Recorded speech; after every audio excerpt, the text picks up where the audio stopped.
புரிஞ்சு அவக்கும் ஒரு மனசு இருக்குதுன்றதை விளங்கி ரசூலா ஃப்ளெக்சிபிளா நடந்தாங்க. இதுதான் ரசூல் ஸல்லல்லாஹு அலைஹி வஸல்லம் எங்களுக்கு கற்றுத்தந்த உளவியல் ரீதியான வழிகாட்டல்கள். இவற்றை நாங்கள் எங்களுடைய வாழ்க்கையிலே நாங்கள் கடைபிடிக்க வேண்டும். அது மட்டுமல்ல, மனைவி என்றா அவளை சாதாரணமாக எடுக்கக்கூடாது. அவளுக்கு என்ற ஆசாபாசங்கள் இருக்கும். ஒரு பொம்பளை பிள்ளைய பெத்த நாங்க அந்த பொம்பளை பிள்ளைய எப்படி செல்லம் கொடுத்து வளர்க்குறோம். நீ எதை வேண்டுமென்றாலும் கேளுமா, உனக்கு நான் வாங்கி தருவேன். என் பாசம் நீ, என் ஈரோ கொலை நீ என்னத்தை செஞ்சாலும் நான் தாங்கிக் கொள்வேன். உனக்கு அன்பா பாசமா இருப்பேன். எவ்வளவு பாசமா வளர்க்குறோம். அந்த பொம்பளை புள்ள பெருசாகி வயசுக்கு வந்த பிறகு இன்னொருத்தனுக்கு திருமணம் முடிச்சு கொடுக்கணும். அப்படி திருமணம் முடிச்சுட்டு எங்கட மகளே போறா. அவளுக்கு அமைகின்ற கணவன் அவளுடைய தேவைகளை, என்ன தேவை, ஒரு பயணம் கூட்டி போகணும், ஒரு விளையாட்டு சாமானத்தை வாங்கி கொடுக்கணும், அல்லது அவளுக்கு செலவுக்கு கையில் சல்லி கொடுக்கணும், அல்லது அவளுக்கு தேவையான பொருட்களை வாங்குறதுக்கு எக்ஸ்ட்ராவா பார்க்கணும், அவள் விரும்புகிற சாப்பாடை எடுத்து கொடுக்கணும், அவள் கேட்குற பொருளை வாங்கி. அப்படித்தானே நாங்கள் மகளை வளர்த்தோம். அப்படித்தானே ஏண்ட பிள்ளைய நான் வளர்க்குறேன், உங்களோட பிள்ளைய நீங்க வளர்க்குறீங்க. அப்ப அவள் இன்னொருவனுக்கு மனைவியாக செல்லுகின்ற நேரத்தில் அவன் இவளுடைய ரசனையை புரியாவிட்டால், இவளுடைய தேவைகளை உணராவிட்டால் எப்படி நரக வாழ்க்கைக்கு மாறுவா. என் வாப்பா எப்படி என்னைய பார்த்து கொண்டாரு, இந்த இருக்கிறானே பிஞ்சு பிசுனாரி, ஒரு 5 செலவழிக்கிறான் இல்ல, எனக்காக பார்க்கிறான் இல்ல, என்னைய வெளியே கூட்டி போறான் இல்ல, இப்படி கேட்டு கவலைப்படுவாளா இல்லையா. அப்ப அவளுடைய ரசனையை விளங்கணும். விளங்கி அதுக்கேற்ற மாதிரி உங்களுக்கு என்ன வேணும், என்ன விருப்பம் சாப்பிட்றதுக்கு. உங்களுக்கு பர்கர் வேணுமா, சப்மெரீன் வேணுமா, ஹலால் கேஎஃப்சி கோழி வேணுமா, அல்லது பிஸ்ஸாட சிக்கன் என்ன பிஸ்ஸாட என்னது பிஸ்ஸா வேணுமா, என்ன வேணும், இதெல்லாம் வேணாம். எனக்கு நீங்கள் என்ன பண்ணுங்க, அந்த டெக்ஸ்டைல் கடை ஒன்றிக்குது அதுக்கு கூட்டி போங்களே. அதுக்கு என்ன ஏலாம், அப்படி இல்லை, கூட்டி போங்க. உங்களோட மகள் கூட்டி போனால் மகள் வந்து எத்தனை மணித்தியாலும் அந்த டெக்ஸ்டைலுக்குள்ளே கழிச்சாலும் பாருங்க, என்ன மகள் செல்லம் நல்ல செலெக்ஷன் பண்ணுவா பாருங்க. அவளுக்கு தான் அன்காமன் ஸ்டைலை செலக்ட் பண்ண தெரியும். என் மகள் அவள் அழகாக செலக்ட் பண்ணுவான், அவ்வளோ ஜீனியஸ் அவள். பொண்டாட்டி கொஞ்சம் 2 சாரி எடுத்து இப்படி போட்டு 2 சுடிதார் எடுத்து இப்படி வீசினோன்னே, என்னடி அவனை டிஸ்டர்ப் பண்ணுறாய், கடைக்காரன் ஏசுவாண்டி, பதுவா பண்ணுவாண்டி. ஏன் உங்களோட மவளுக்கு ஒரு பார்வை, மனைவிக்கு ஏன் இன்னொரு பார்வை புரியணும். ரசூலா என்ன செஞ்சாங்க, பெருநாள் தினத்தன்று சஹாபாக்கள் வந்து விளையாட்டு போட்டிகளில் ஈடுபட்டு கொண்டிருக்கிறார்கள். ஆயிஷா ரலியல்லாஹு அன்ஹா அதை பார்ப்பதற்கு ஆசைப்படுகிறார்கள். ரசூலாக்கு விளங்குது, அவங்களோட பாவனையை வச்சு ரசூலா புரிஞ்சு கொள்றாங்க. கேட்கல, ஆயிஷாவே என்ன பார்க்கணுமா, எல்லாம் இது ஆமா சரி வாங்க. எப்படி பார்க்க வச்சாங்க தெரியுமா, அம்மாக்கள் வந்து வெளியே கூட்டி போவே மாட்டான். கூட்டி போனாலும் போத்தி எல்லாத்தையும் செஞ்சு இவ வந்து காட்டணுக்குள்ள திரைக்குள்ள அடைச்சி ஹிஜாப் ஹிமார் ஜில்பாப் சட்டத்துக்கு உட்பட்டு வெளியில உள்ளவங்களை பார்க்கலாம். அப்ப ஹிமார் சட்டத்துக்கு உட்பட்ட, ஹிஜாப் சட்டத்துக்கு உட்பட்ட ஆயிஷா ரலியல்லாஹு அன்ஹா அவர்களையே நபிகள் நாயகம் என்ன செஞ்சாங்க, ரசூலா இப்படி ஆயிஷா நாயகி ரசூலோட பின்னாடி இருந்து ரசூலுல்லாவுடைய கண்ணமும் ரசூலுல்லாவுடைய வலது கண்ணம் ஆயிஷா நாயகிட இடது கண்ணத்தோட இப்படி இணைச்சு கொண்டு 2 பேரும் ஆயிஷா நாயகி பார்க்குறாங்க. அந்த போட்டி விளையாடுறது, அம்பேஞ்சு விளையாடுற அந்த காட்சியை பார்க்குறாங்க. பார்த்துட்டு ரசூல் ஸல்லல்லாஹு அலைஹி வஸல்லம் எந்த அளவுக்கு நேரம் நிற்கிறாங்கண்டா, ஜனாதிபதி, ஆன்மீக தலைவர், மிகப்பெரிய இபாதத்சாலி, பஞ்சாயத்து நடத்த கடமைப்பட்டவர், கோர்ட்ஸ் நடத்தணும் அவர் ஒரு ஜட்ஜி, அவர் ஒரு நீதிபதி, எல்லா வேலையும் பொறுப்புகளும் இருக்குது, பகல்ல நிறைய உழைக்க வேண்டி இருக்குது, எல்லாம் இருந்தும் ஆயிஷா நாயகி சொல்றாங்க, நானே போதும் அல்லாஹ்வின் தூதரே என்று சொல்லுகின்ற அளவிற்கு ரசூல் ஸல்லல்லாஹு அலைஹி வஸல்லம் அவர்கள் என்னோடு மிகவும் நெருக்கமாக இருந்து அந்த போட்டியை பார்ப்பதற்கு எனக்கு வாய்ப்பு தந்தார்கள் என்று அறிவிக்கக்கூடிய காட்சிகளை நாங்கள் பார்க்கிறோம்.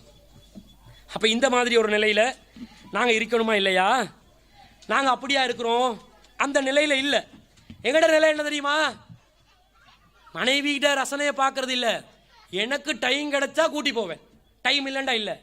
பொம்பளையில ஒன்று தெரிஞ்சுக்கொள்ளணும், எப்ப பார்த்தாலும் இந்த வெளி உலகத்தில் பயணம் போறதே வாழ்க்கை. ஒரு சனிக்கிழமை வரையலாம் பயணம், ஒரு ஞாயிற்றுக்கிழமை வரையலாம் பயணம், ஒரு போயா வரையலாம் பயணம். முதல்ல உங்களுக்கு என்ன சட்டம் தெரியுமா, வக்கர்ன ஃபீ புயூத்திக்குன்ன, உங்களுடைய எங்க வீடுகளில் நீங்கள் தங்கியிடுங்கள், அதே மாதிரி வலா தபர்ருஜ்ன தபர்ருஜல் ஜாஹிலியா, ஜாஹிலியா காலத்திலே நீங்கள் எப்படி வெளியே சுற்றி திரிந்தீர்களோ அது போன்று நீங்கள் சுற்றி திரியாதீர்கள் என்று நபிகள் நாயகம் ஸல்லல்லாஹு அலைஹி வஸல்லம் அவர்கள் சொல்லியிருப்பதை நாங்கள் பார்க்கிறோம். அந்த நிலையில் தான் நாங்கள் இருக்கிறோமா? எப்போ பார்த்தாலும் பயணம் பயணம் பயணம் என்று பயணத்துக்காகவே எங்களுடைய வாழ்க்கையை நாங்கள் கழித்து கொண்டு இருக்கிறோம். இந்த நிலையில் நாங்கள் இருக்கக்கூடாது. அடுத்ததா இஸ்லாம் சொல்லக்கூடிய மிக முக்கியமான அம்சம் என்ன தெரியுமா?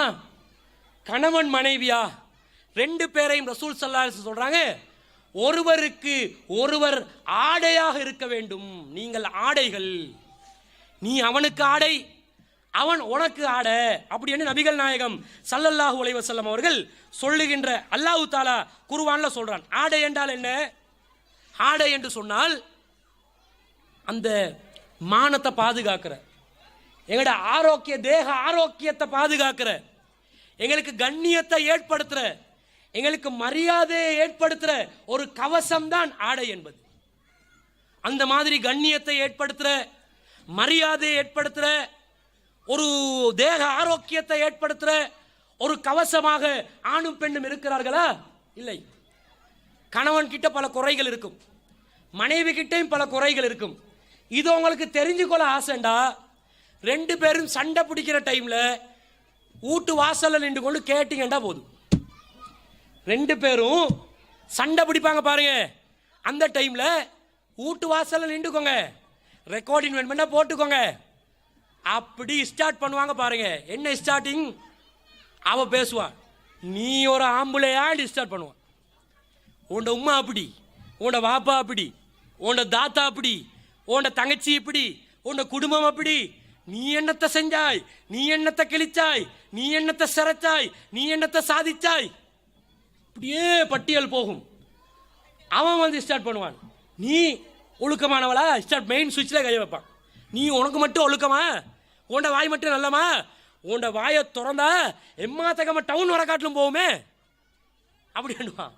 அம்புழுவாங்க அந்த வர காட்டிலும் ஏறுமே. அப்படி வாய் உண்ட வாய். நீ லேசிப்பட்டவளா? குடும்பம் பிரிக்கிற சதிகாரி, என் உம்மா விட்டு பிரிச்சாய்.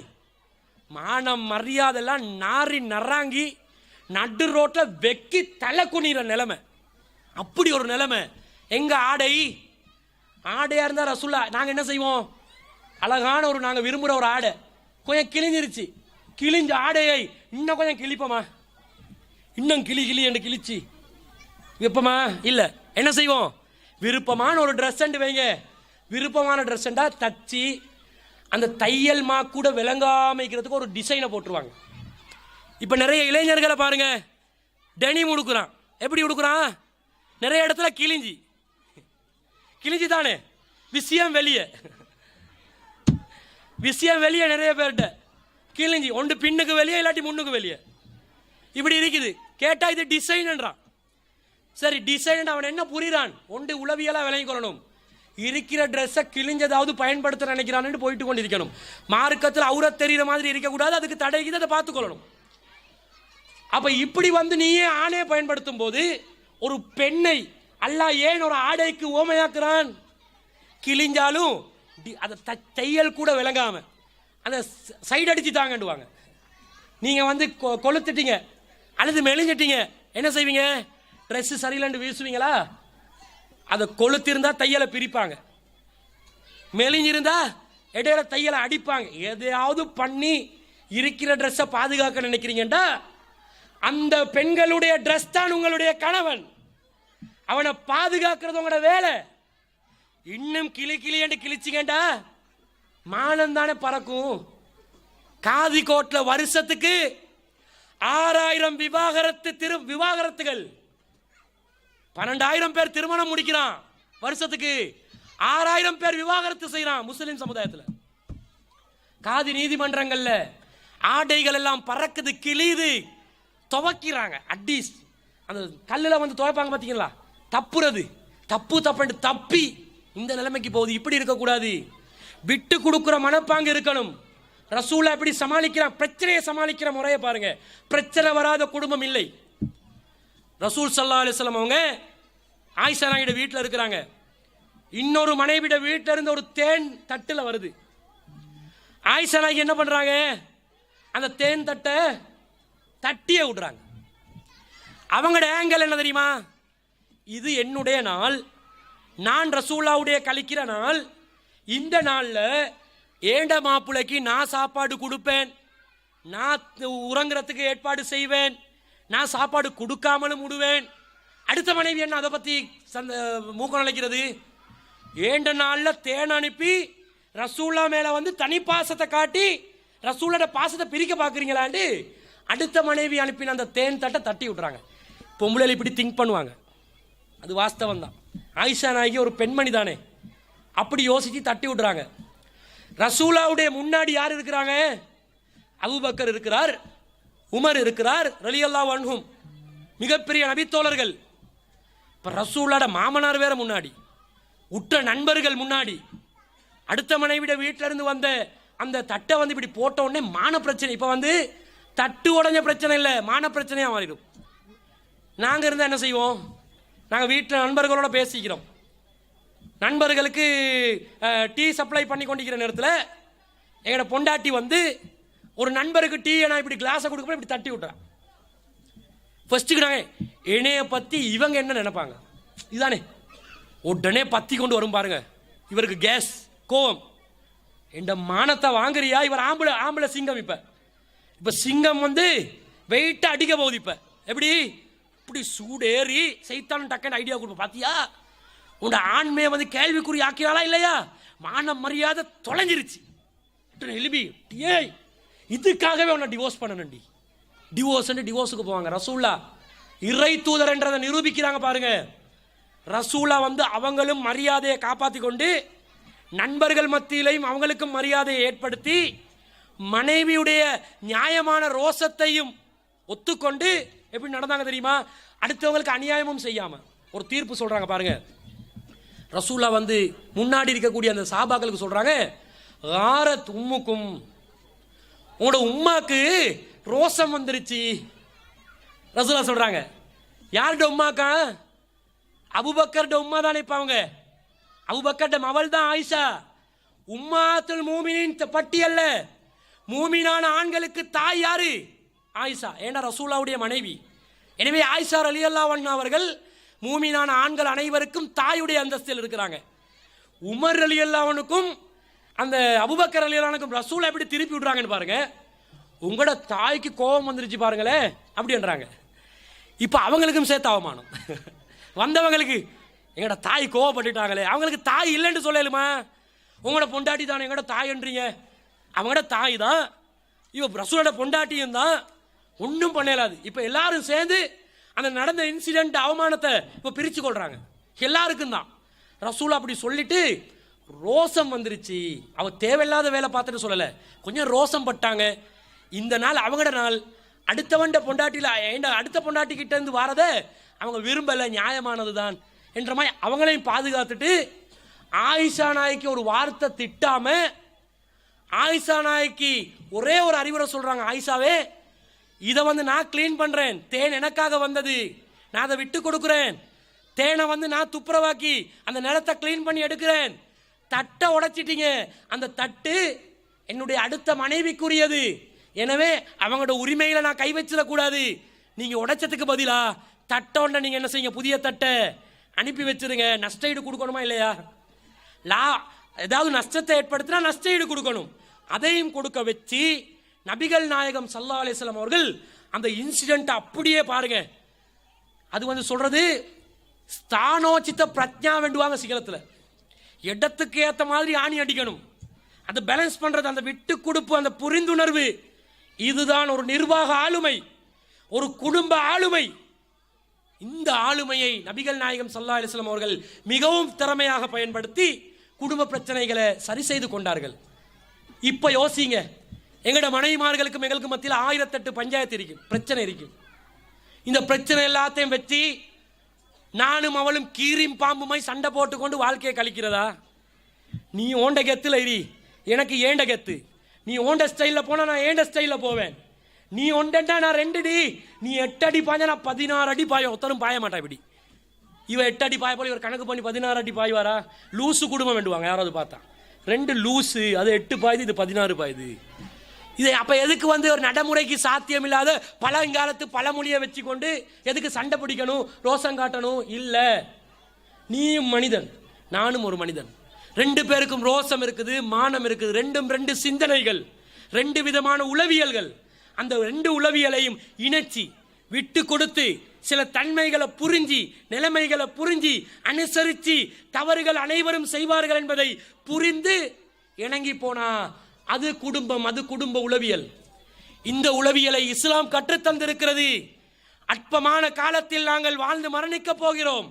இதுல குடும்ப நிம்மதியை இழந்துட்டு சண்டை பிடிச்சி நரக வாழ்க்கை வாழ்றதா, அல்லது இந்த நிமிஷத்துல என்ற பொண்டாட்டி எனக்காக செஞ்ச தியாகங்கள் இருக்குதே, அதை நினைச்சு அவ செஞ்ச பட்ட கஷ்டங்கள் துன்பங்கள் அனைத்தையும் நினைத்து அவ எனக்கு செய்கின்ற இது போன்ற சிறிய சிறிய தவறுகளை நான் மன்னிப்பதற்கு தயார். மானக்கேடான விஷயத்தை தவிர மற்ற எல்லா விஷயத்திலையும் நான் இணங்கி போறதுக்கு தயார், மன்னிக்கிறதுக்கு தயார் என்று ஆண்கள் வருவார்கள் என்றால் அது மகிழ்ச்சிகரமான குடும்பமாக இருக்கும். என்னுடைய கணவன் கல்லானாலும் கணவன், புல்லானாலும் புருஷன், அப்படி சொல்லல. அது இல்லை, என்ற கணவன் எனக்காக உழைக்கிறார், எனக்காக கஷ்டப்படுறார், என் குழந்தைகளுக்கு சாப்பாடு போடுறார், எனக்கு சாப்பாடு போடுறார், எனக்கு உடுப்பு தந்திருக்கிறார், இருக்க இடம் தந்திருக்கிறார், மகர் கொடுத்திருக்கிறார், நோய்வாய்ப்பட்டா கவனிக்கிறார், வாழ்க்கையில கஷ்டப்படுறார். அவர் செய்யற தவறுகளை மன்னிச்சு நான் இணங்கி போறதுக்கு தயார் என்று எப்ப மனைவிமார்கள் நினைக்கிறீர்களோ அப்போது உங்களுடைய வாழ்க்கை, குடும்ப வாழ்க்கை மகிழ்ச்சிகரமான வாழ்க்கையாக இருக்கும். அப்படி இணங்கி போவதற்கு தயாரா? அப்படி தயார் என்றவங்க கையோசுங்க. யாரு ரோசத்தோட இன்னும் பகைகளை நீடிக்க போறீங்க? இல்ல இந்த இன்பமான பொம்பளைகளுக்கு ஐடியாவே இல்லை போல, கையே ஒஸ்திர மாதிரி இல்ல, கீரியும் பாம்பும் தான் என்றது உறுதிப்படுத்துறீங்களோ? கையா எல்லாரும் தயார். அந்த உறுதிமொழியை எடுத்து நிம்மதியா சந்தோஷமா என்ஜாய் பண்ணுங்க. ஹலாலான இந்த வாழ்க்கை, மனைவி கணவன் மனைவி இந்த உறவு அல்லாஹ் ஹலாலாக்கி வச்சிருக்கிறான். இல்லறத்தில் ஈடுபட்டாலும் நன்மை என்று சொன்ன ஒரு மார்க்கத்திலே சந்தோஷமா ஹலாலான வழிகளில் பிள்ளைகளோடு குடும்பத்தோடு சந்தோஷமா வாழ்ந்து வாழ்க்கையை ஹலாலான முறையில் அனுபவிச்சு இந்த உலகத்தில் நிம்மதியா வாழுங்க, மறுமையிலும் வெற்றியை அடைந்து கொள்ளுங்கள் என்று கூறிக்கொண்டு விடை பெறுகிறேன். வாஹிரு தாவானா அல்ஹம்துலில்லாஹ்.